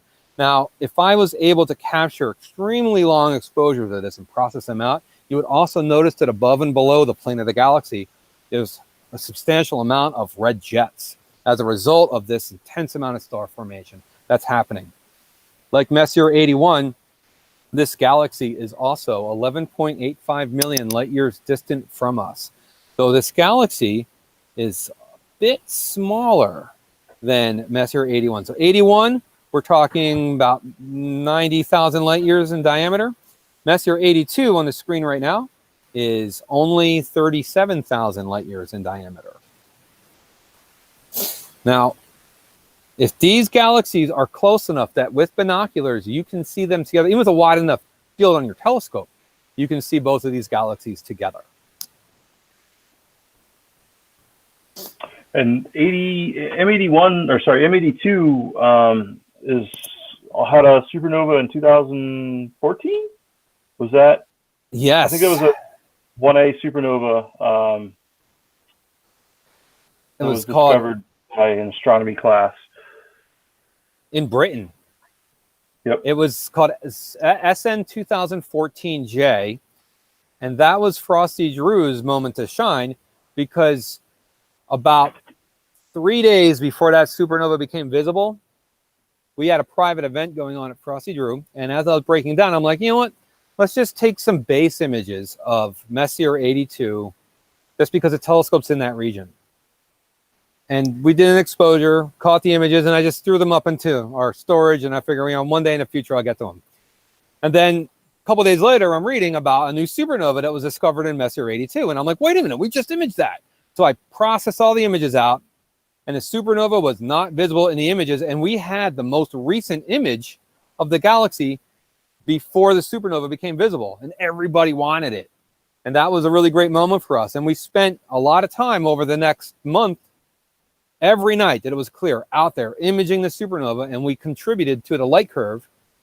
And that light curve, which is when you graph or chart the brightness and how much that brightness changes, and in the light curve is a signature of the type of supernova that it was. And in this case, it was a type 1A supernova. And that allowed us to get that 11.85 million light year distance measurement. Before that, it was like 11.5 million, give or take a couple hundred light years, two or 400 light years. And maybe next week I could throw up some of the images that we have of that. I don't have them on my workstation at the moment. I just found mine. Oh, throw them up, put them up. Let me drag this over and set it up. So I actually have, it's a wider field than what Scott was just showing us. We actually can see, I thought I dragged, yep, there it is. You can see M81 and M82 together. So let me share this. Where's that button? Yeah. Um, let's see. There we go. So you see M81 over here, and you see M82 here. The angle is a little different than what Scott was showing us. But the important piece is nice. this dot is not present in Scott's image. That is the supernova basically outshining that entire galaxy. This was taken February 22nd, I think. Sorry, I just had excellent. it up. I just So had this it up. is, so this image here is when the supernova was dimming down a bit, it looks like. Yeah. Because at its peak, it was brighter than that star you see right to the top right of it. That star was dimmer than this actual supernova was. Now, I'm not sure if Derek just mentioned this or not, but it's important to note that all the stars you see in this image are in the Milky Way galaxy. They're just on the same path, but they're in our line of sight to look at this galaxy. But the one that Derek was pointing out, the supernova, that's actually in that galaxy. And then this is a little bit of a processed image, and then this was from January 22nd, so a month earlier than the previous one. It was some red lines to indicate which one's the supernova. Yeah, that's fabulous. I mean, look at this. I mean, that supernova is brighter than everything else in that galaxy. I mean, so these stars you see in here, they're all within, 10,000 light years distant from us, except for that supernova. That supernova is 11.85 million light years distant. I mean, that's the difference in brightness here. That you see something that looks like a star in a galaxy that's 11.8 million light years distant. So think about that happening in this galaxy at maybe 10,000 light years distant, and how bright that would be in our sky. Awesome. You could walk around at night based on the light it emits. Yeah, I know. If you think about it, at first we would love it, but then we complain about it like we do the moon because you didn't see anything else but the supernova. Right. Yeah, we'd have like a month or two of no astronomy because it'd be like, well, the sky's not dark yet. Right. So as we drop into our last 20 minutes here, I wanted to show you guys, I mean, I actually still have some pretty clear skies here, but I wanted to show you some of the images that we've been capturing at Frosty Drew this week, because it really has been an amazing week to be out. So I'm going to throw up a couple images that I processed out real quick just for you guys. Now, tomorrow night, it's also important to note that tomorrow night, we have a special event happening.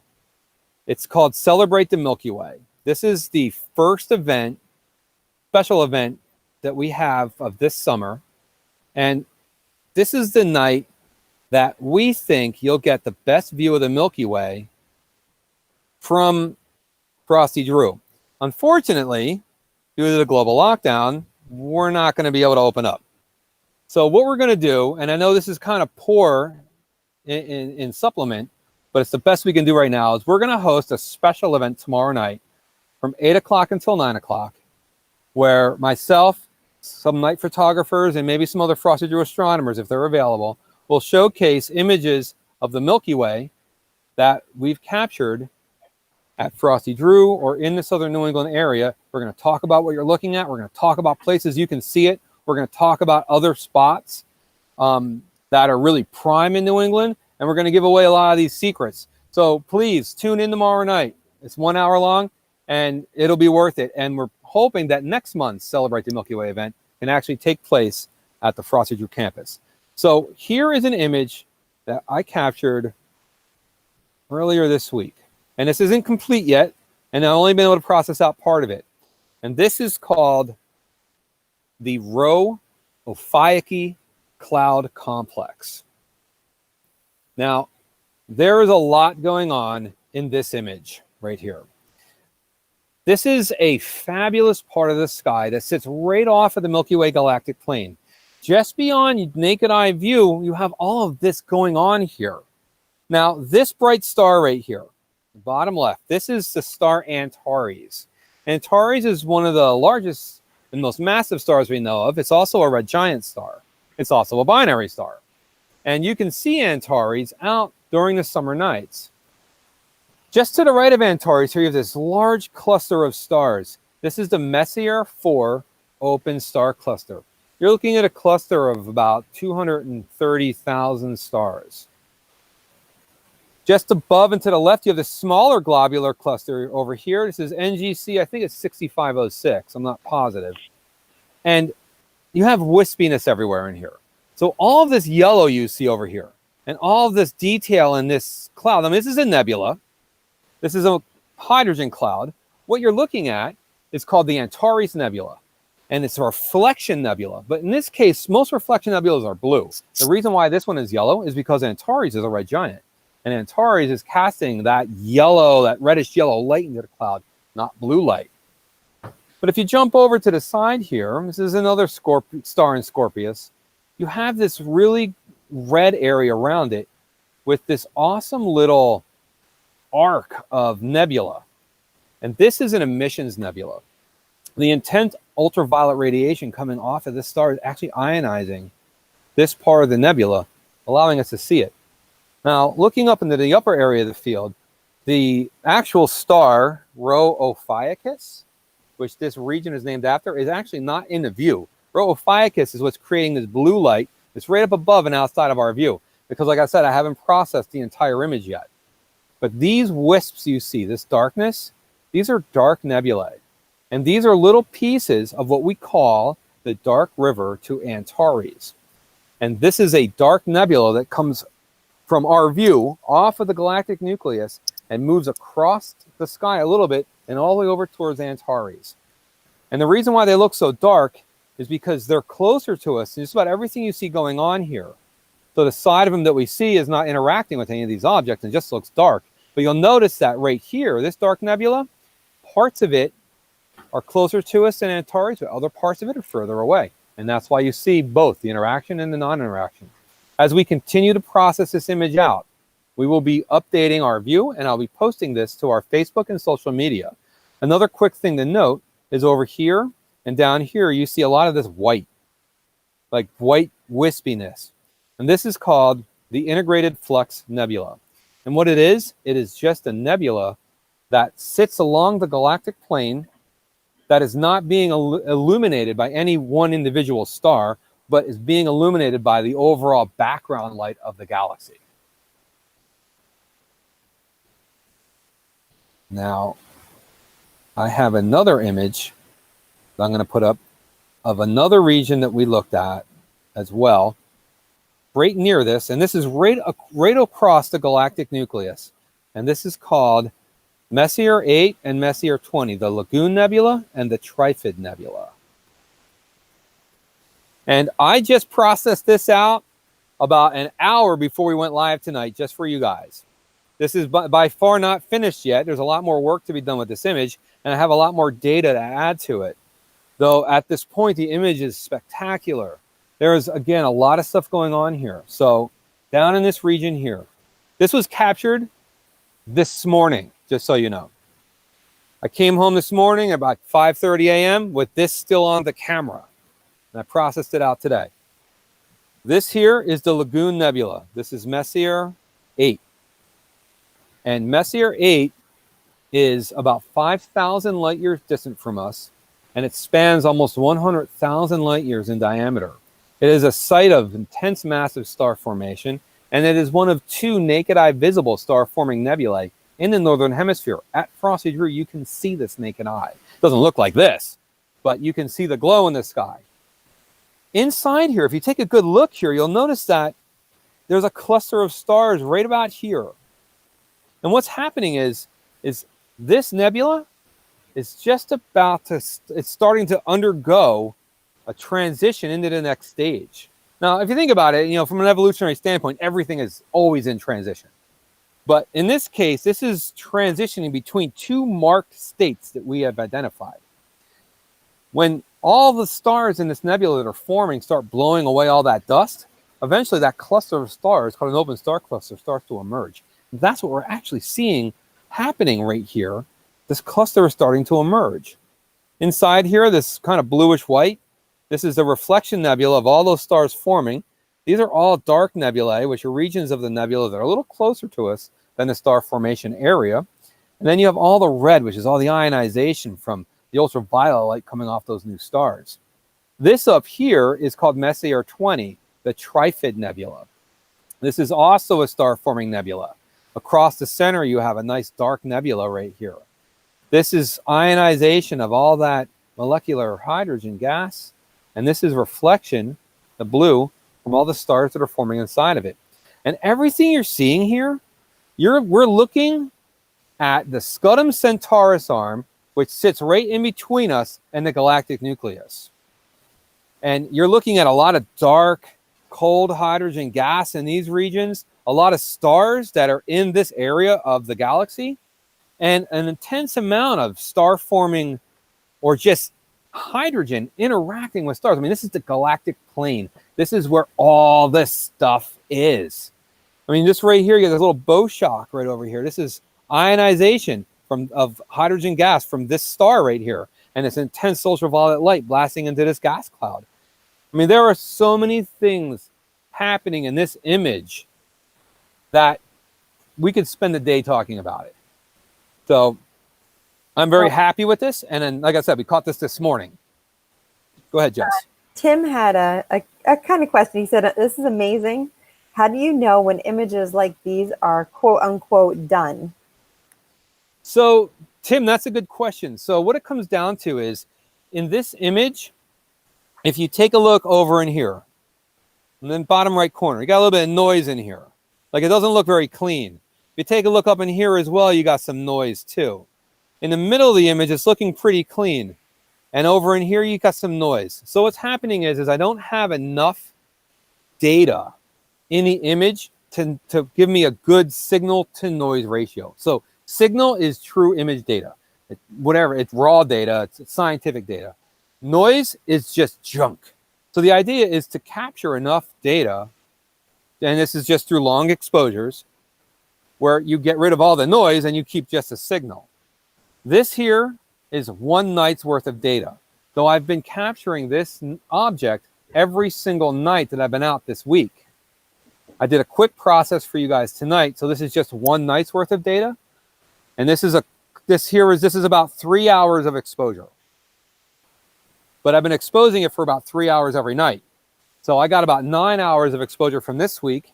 And if I can get some clear nights over the next few days, I'm going to continue to expose it on 3 hours a night, with the goal of getting somewhere around as close as I can get to 60 hours of exposure. At that point, there'll be so little noise in it that I'll be able to bring out super fine detail in these regions here. You'll be able to see a lot more of that integrated flux nebula that we were just talking about. And these regions up here will not look so spotty. And same in here.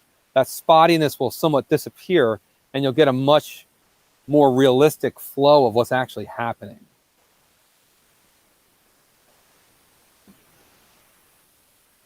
Let me see what else I got here. Yeah, I think this is a good image to discuss based on our conversation from a couple weeks ago, where we were talking about the difference between globular clusters, open clusters, and how they form. And I think you kind of already covered it, but I just wanted to call that out, where, you know, this is really kind of showing us that transition from the M8 Lagoon Nebula into the open cluster that's kind of sitting within it. When you look at this with a telescope, it's really quite fascinating, because you really see that open cluster, and then behind it you see the pale gray blue nebula, because that's the color we see through the telescope with our eye. The camera can actually pick out the better color palette, and then the processing allows us to see that as this image. Right. So, and that'll become more visible as well, Tim, as you were asking, is that open star cluster. When I get a little more time, I mean, I could do that even with this image, get a little more time to process that out, that cluster will become more visible. And this one here is another open cluster sitting right up over here. That'll become more visible as well. Now, this image is a lot of processing in it. If you were to look at this through a telescope, it would not look like this. This is, you know, the camera has been catching hours worth of information, and it's allowing us to capture these subtle details. Looking through a telescope, first of all, you would see both of these objects as black and white, because your eye is not going to resolve colors at something that's this dim.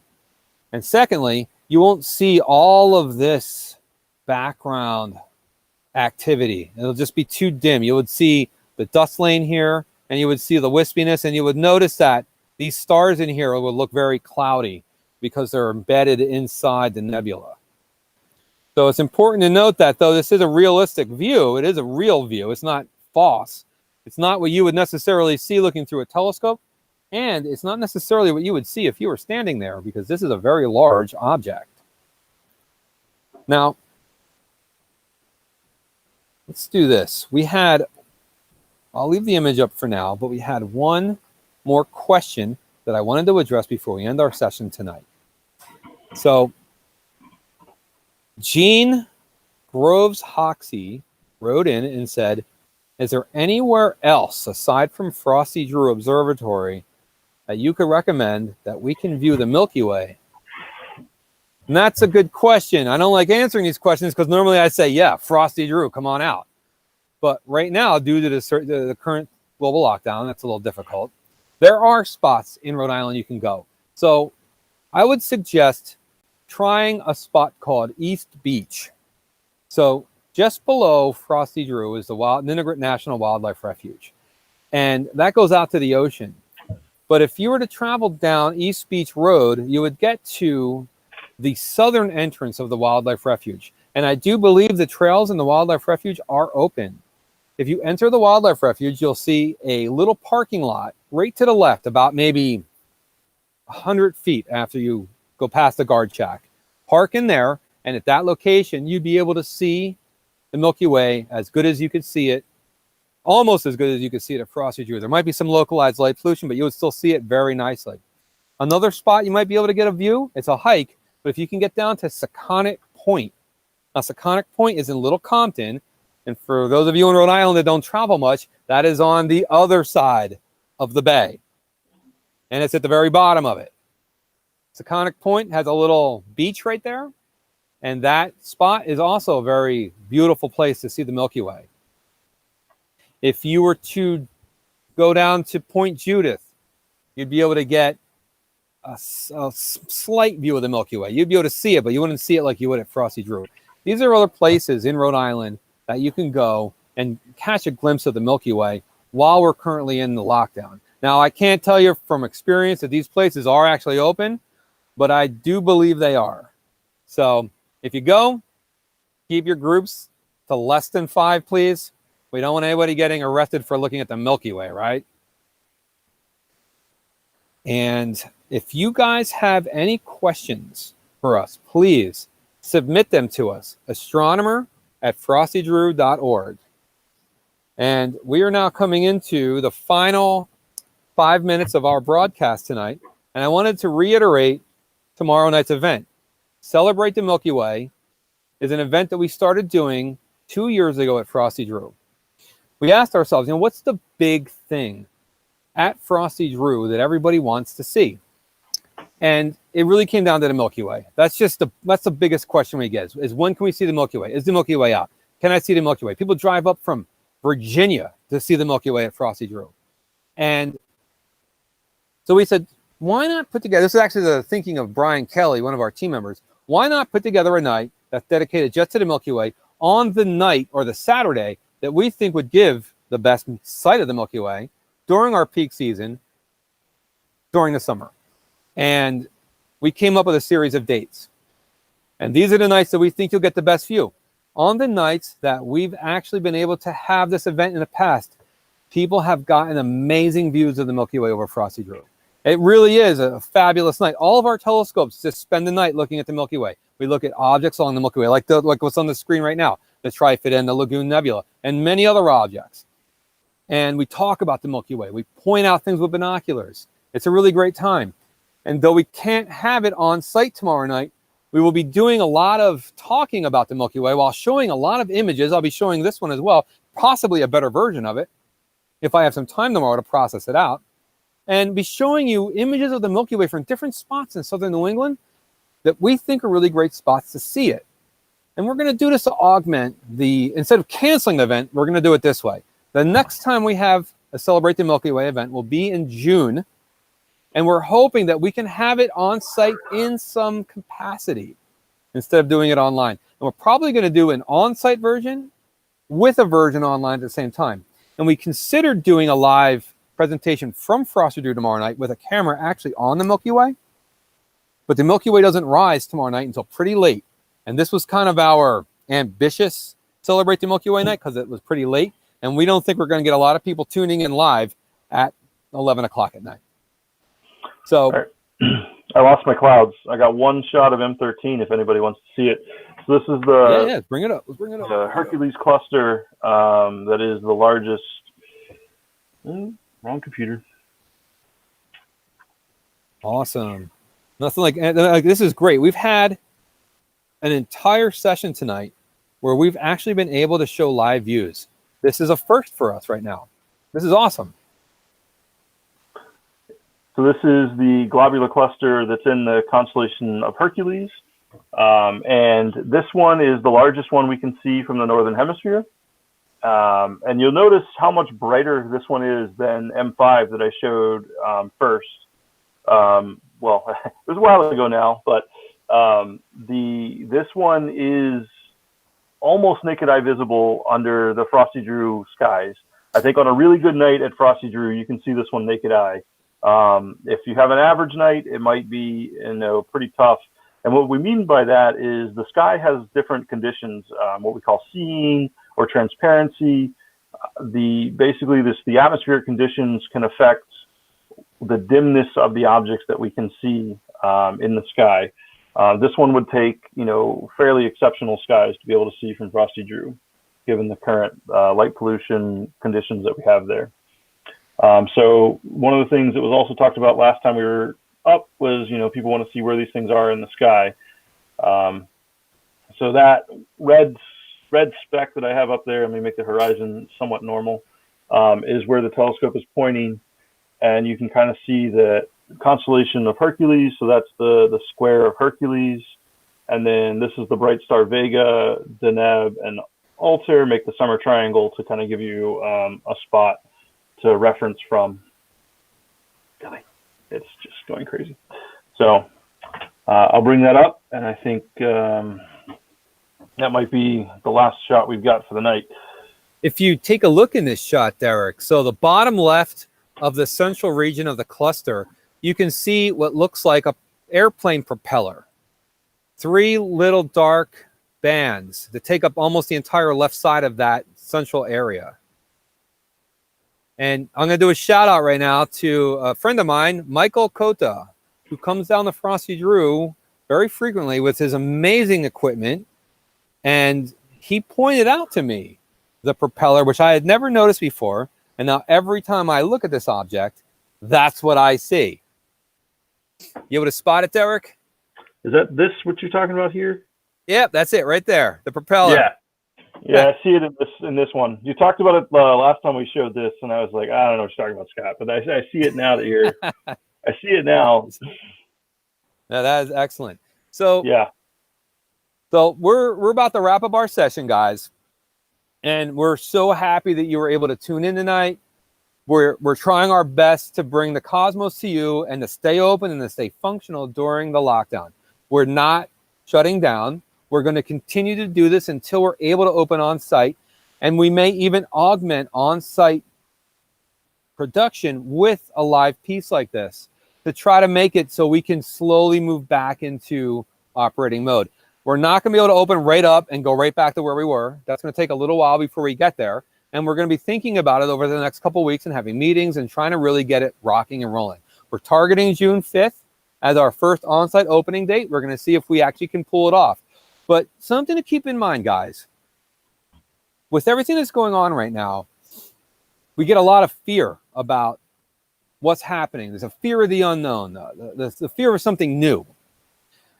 Throughout history, every decision we've made from fear or from a position of safety has always been the wrong decision. But everything we did in the face of danger was always the great things. Be kind to those around you. If they're not doing what you think is right, offer them a little relief. Don't get in their face. Don't scream at them. Something about humanity that makes us great is that we're all connected by the cosmos. You think about the universe, we were talking about it earlier, that we're made up of everything that's out there. It's all the same stuff. Those atoms that formed in those high mass stars are in our bodies. We don't live in the universe. We are part of the universe. The universe is just as much in us as we are in it. And this is the only place in the universe that we know of where the universe falls in love with itself, where the universe loves to look at its face, where the universe likes to touch, where the universe likes to talk about itself. That's humanity. That's one of the great things about being human. Don't take humanity away from being human, because what's left is a thin, withered shell of the great thing we are right now. So please keep that in mind. If you had any new revelations tonight, if you learned anything, if you had a blast, if you just like Frosty Drew, then please visit us online at frostydrew.org/donate.php and hook us up. Your donations help us stay open. They help us create these types of broadcasts, and they help us survive what's happening right now on site with us not being able to open. We love you guys for doing it. You are enabling us to be able to reach you and so many more people with our broadcasts, and we love doing it. So with that said, we will see you tomorrow night if you guys tune in, and we will be sending out an information to our email list tomorrow, and we'll be posting on our social media to let everybody know. So until then, we'll say good night and keep looking at the sky.